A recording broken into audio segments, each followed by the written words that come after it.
Hello student, आप सभी को हमारे YouTube channel PK study point पे स्वागत है। चलिए आज हम लोग कक्षा 8 के चैप्टर नंबर 1 साइंस कोशिका यानी कि इंग्लिश में बोलते हैं सेल, इसके अभ्यास प्रश्न उत्तर करते हैं हम लोग आज, है ना। पहला प्रश्न है, निम्न कथन में सत्य अथवा असत्य लिखिए, है ना। क्या दिया हुआ है, एक कोशिक जीव में एक ही कोशिका होती है, तो इसका क्या होगा, सत्य। जी हाँ, एक कोशिक में एक ही कोशिका होती, यह सही है ना। चलिए दूसरा नंबर है, और रक्त कोशिका सखान्वित होती है, रक्त कोशिका सखान्वित होती है, तो यह होगा असत्य। रक्त कोशिका जो होती है हमारे दोस्तों, वह सखान्वित नहीं होती है। तीसरा नंबर सवाल है, किसी को जीव की मूल संरचना अंग है, तो ये होगा सत्य। हाँ, किसी जीव की मूल संरचना जो है वह अंग होती है ना। चौथा नंबर सवाल है, अमीबा की आकृति अनियमित होती है, तो ये भी हो जाएगा सत्य। जी हाँ, सबसे बड़ी कोशिका शुतुरमुर्ग का अंडा होता है, तो जी हाँ, सबसे बड़ी जो कोशिका होती है वह होती है शुतुरमुर्ग का अंडा। क्या होता है, शुतुरमुर्ग का अंडा। अगला है, पौधे की कोशिकाओं में अपेक्षाकृत बड़ी रिक्तिकाएं पाई जाती है, तो जी हाँ, पौधे के अपेक्षाकृत जो होती है मानव में अपेक्षाकृत रिक्तिकाएं जो होती है वह बड़ी होती है। कैसी होती है, बड़ी होती है ना। दूसरा नंबर सवाल है, सही विकल्प को रेखांकित कीजिए। पहला प्रश्न, केंद्रक में कौन सा द्रव पाया जाता है। ऑप्शन दिया हुआ, क में केंद्रक द्रव, ख में केंद्रिका द्रव, ग में कोशिका द्रव और घ में रसधानी। तो सही क्या हो जाएगा इसका, केंद्रक द्रव। क्या होगा, केंद्रक द्रव, है ना। चलिए दूसरा नंबर सवाल है, जंतु कोशिका में क्या अनुपस्थित होता है, यानी कि पूछ रहा है कि जंतु कोशिका में क्या नहीं होता है। तो पहला ऑप्शन दिया है कोशिका झिल्ली, दूसरा है केंद्रक, तीसरा है कोशिका भित्ति और चौथा है जीद्रव। तो क्या हो जाएगा, कोशिका भित्ति। क्या होगा, कोशिका भित्ति। जंतु कोशिका में यह अनुपस्थित होता है, यानी कि इसमें नहीं होता है।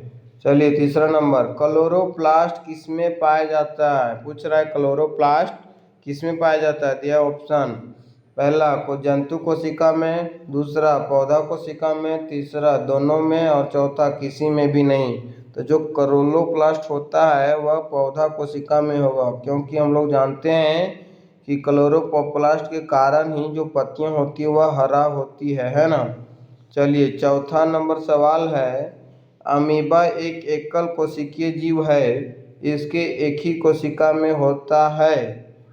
यानी बोल रहा है कि इसमें जो होता है सभी क्रियाएं वह एक ही कोशिका में क्या क्या होता है, वही पूछ रहा है ना। अंतःक्रिया, पाचन, अवशोषण एवं उत्सर्जन दोनों, ये सभी क्रियाएं, तो ये सभी क्रियाएं हो जाएगा एक ही कोशिका में क्या होता है, सारे होते हैं।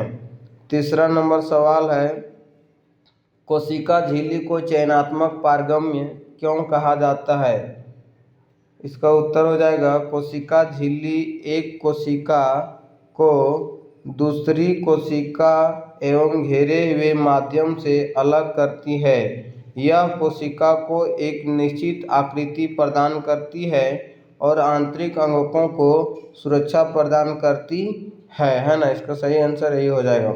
अब चलिए हम लोग चौथा नंबर सवाल करते हैं, कोशिका द्रव में पाए जाने वाले विभिन्न अंगों के नाम और उनके मुख्य कार्यों को लिखिए। तो इसका आंसर हो जाएगा, कोशिका द्रव में पाई जाने वाली कोशिका अंगक एवं कार्य नीचे दिया हुआ है दोस्तों। तो देखिए सबसे पहला जो है माइटोकॉन्ड्रिया, इसका कार्य क्या होता है, कोशिकीय श्वसन के सक्रिय स्थल के रूप में कार्य करती है। दूसरा है राइबोसोम, इसका कार्य होता है प्रोटीन का संश्लेषण करना, है ना। तो यह क्या करती है, प्रोटीन का संश्लेषण करता है ना। तीसरा है हरित लवक, क्या हरित लवक, इसका कार्य होता है प्रकाश संश्लेषण का सक्रिय स्थल है ना। चौथा है गोल्जी काय, क्या है गोल्जी काय, इसका कार्य होता है कोशिका में बने पदार्थों का संचयन, रूपांतरण तथा पैकेजिंग का कार्य होता है। 5वां है रसधानी। क्या है? रसधानी कोशिका के आयतन को नियंत्रित करती है ना, रसधानी। चलिए अब 5वां नंबर प्रश्न है, कोशिका द्रव एवं केंद्रक द्रव में अंतर लिखिए। ये दोनों द्रवों को संयुक्त रूप से क्या कहा जाता है?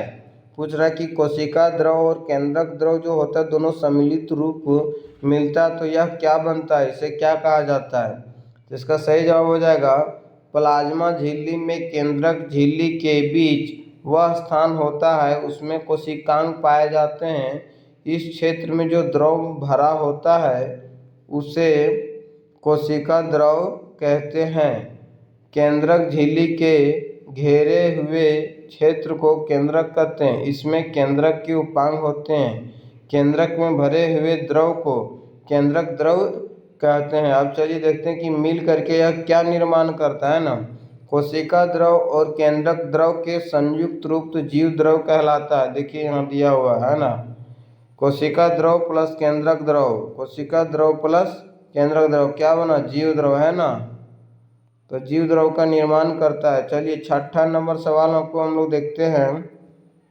चित्र बनाकर पौधा कोशिका एवं जंतु कोशिका में अंतर स्पष्ट कीजिए। बोल रहा है कि पौधा कोशिका और जंतु कोशिका का चित्र बना करके इसका अंतर को स्पष्ट कीजिए, है ना। तो देखिए दोस्तों, जो कॉमन है वो यहाँ लिख दिए हैं हम लोग, और ये है जंतु कोशिका और ये है हमारा पौधा कोशिका। तो देखिए दोनों में कॉमन पाया जाता है प्लाज्मा झिल्ली, गोल्जी काय, अंतःप्रद्रवी जालिका, केंद्रिका, केंद्रक, कोशिका द्रव, रिक्तिका, माइटोकॉन्ड्रिया।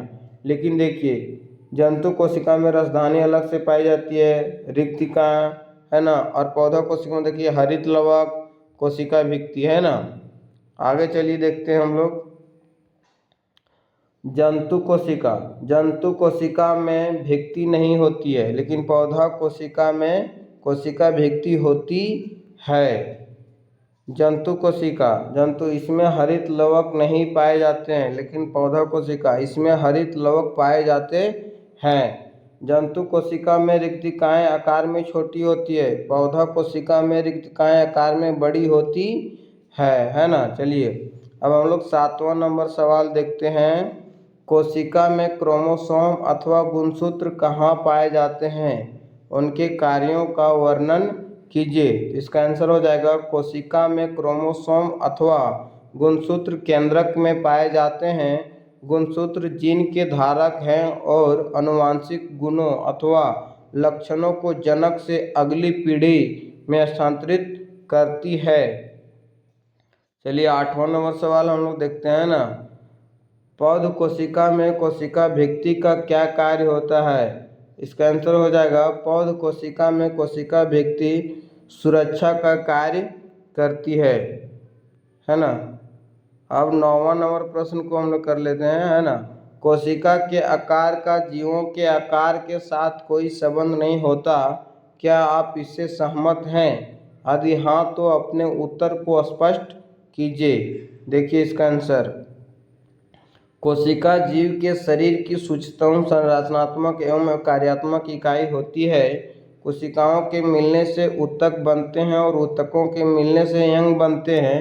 अंगों के संयोजन से अंगतंत्र बनते हैं और अंगतंत्र से जीव की रचना होती। इस प्रकार यद्यपि कोशिकाओं के आकार भिन्न होते हैं, है ना, फिर भी कोशिकाओं के आकार का जीन के आकार के साथ कोई संबंध नहीं होता है। चलिए आज के लिए इतना ही दोस्तों। अब अगले दिन हम लोग देखेंगे चैप्टर 2, है ना। अगर वीडियो अच्छी लगे लाइक कीजिए, सब्सक्राइब कीजिए, शेयर कीजिए और बेल आइकन प्रेस करना भी ना भूलें ताकि अगला वीडियो अगर अपलोड करें तो सबसे पहले आपके पास पहुँचे।